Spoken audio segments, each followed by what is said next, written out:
Assalamualaikum warahmatullahi wabarakatuh. Salam jumpa buat kalian semua, anggota PUK PT HPPM dimanapun Anda berada.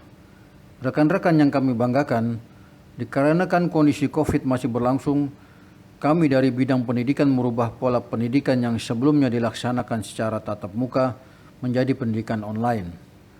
Mudah-mudahan anggota PUK dapat memahami kondisi tersebut dan dapat mengikutinya dengan seksama. Dikarenakan pentingnya suatu pendidikan bagi buruh untuk menghadapi era globalisasi yang menuntut buruh untuk tetap solid sebagai bagian roda penggerak industri. Baik, kali ini kami akan memberikan materi pendidikan dasar Serikat Pekerja. Materi pendidikan dasar sebagai berikut. 1. Mengapa berserikat. 2. 8 hak dasar pekerja. Dan terakhir kita akan lakukan tes online. Untuk tes online bisa diklik link yang sudah dibagikan dari tim kami. Setelah itu konfirmasikan pengiriman tersebut. Mengapa berserikat? Landasan hukum berserikat. 1. Undang-Undang Dasar 1945 Pasal 28. Kedua, Undang-Undang Nomor 18 Tahun 56 merupakan ratifikasi ILO Nomor 98 tentang hak berorganisasi dan berunding. Ketiga, Kepres Nomor 83 Tahun 98 merupakan ratifikasi ILO Nomor 87. Keempat, Undang-Undang Nomor 13 Tahun 2003 tentang Ketenagakerjaan. Dan terakhir, Undang-Undang Nomor 21 Tahun 2000 tentang Serikat Pekerja. Ratifikasi adalah adopsi dari perjanjian internasional. ILO singkatan dari International Labour Organization atau Organisasi Buruh Internasional. Jadi, dengan landasan hukum yang kuat, kita sebagai kaum buruh janganlah takut untuk berserikat. Fungsinya serikat pekerja antara lain, 1. Melindungi dan memperjuangkan perbaikan kehidupan yang layak. Kedua, melindungi pekerja terhadap ketidakadilan dan diskriminasi. Ketiga, memperbaiki dan melindungi kondisi kerja dan lingkungan kerja. Keempat, mengupayakan agar manajemen mendengarkan suara pekerja sebelum membuat keputusan. Dan terakhir, mencegah terjadinya pemutusan hubungan kerja. Materi kedua, 8 hak dasar pekerja. Hak dasar pertama adalah upah, di mana diatur dalam Undang-Undang 13 tahun 2003 pada pasal 88 hingga 98. Juga diatur dalam PP 78 tahun 2015. Setiap pekerja berhak memperoleh penghasilan yang memenuhi penghidupan yang layak bagi kemanusiaan. Upah terdiri dari 1. Gaji pokok, 2. Tunjangan tetap, dan 3. Tunjangan tidak tetap. 2. Hak mendapatkan jaminan sosial. Landasan hukum kita berhak mendapatkan jaminan sosial. Ada terdapat pada Undang-Undang Dasar 1945 pada pasal 28H ayat 3 dan pasal 34 ayat 2. Beserta Konvensi ILO 102 tahun 1952. Namun, baru pada tahun 2003, negara kita mengatur sistem jaminan sosial nasional atau disebut dengan SJSN yang terdapat pada Undang-Undang 13 2003 pasal 99 hingga 101.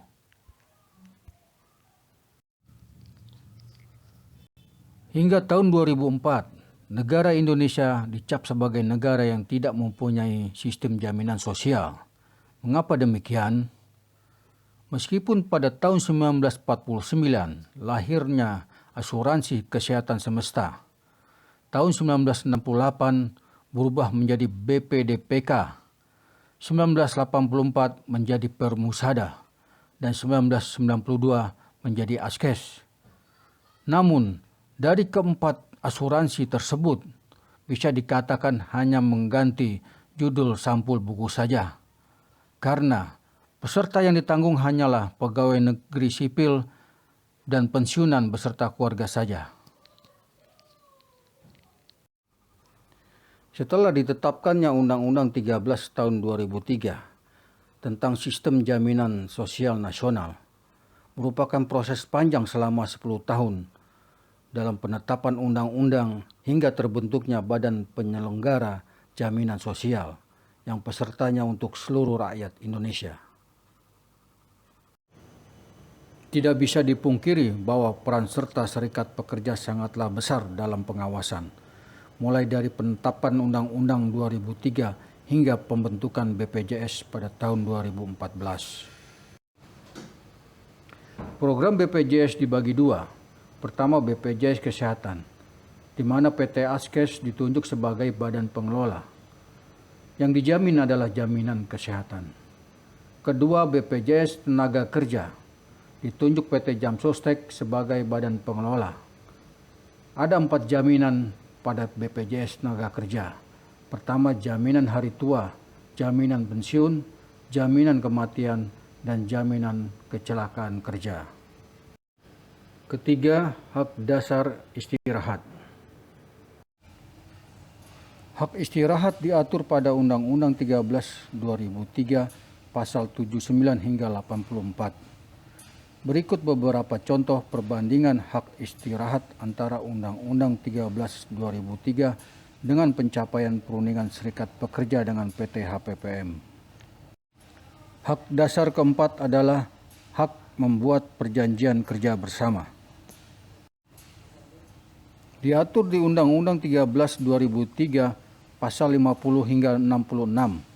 Perjanjian kerja bersama merupakan hasil perundingan antara serikat pekerja atau serikat buruh atau beberapa serikat pekerja atau serikat buruh yang tercatat pada instansi yang bertanggung jawab di bidang ketenaga kerjaan dengan pengusaha atau beberapa pengusaha atau perkumpulan pengusaha yang memuat syarat-syarat kerja, hak dan kewajiban kedua belah pihak.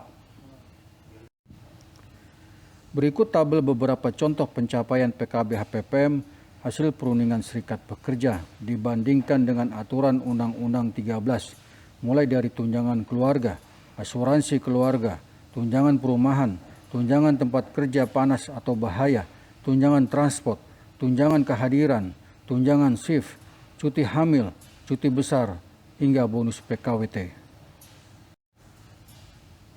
Hak dasar kelima, hak dasar khusus perempuan, diatur pada Undang-Undang 13 2003 pasal 76, di mana mengatur larangan dan kewajiban pengusaha ketika memperkerjakan pekerja wanita dan memberikan hak-hak khusus pada wanita. Hak dasar pekerja ke-6, mendapatkan keselamatan dan kesehatan kerja atau K3, diatur di Undang-Undang 13 2003 pada pasal 86 hingga 87.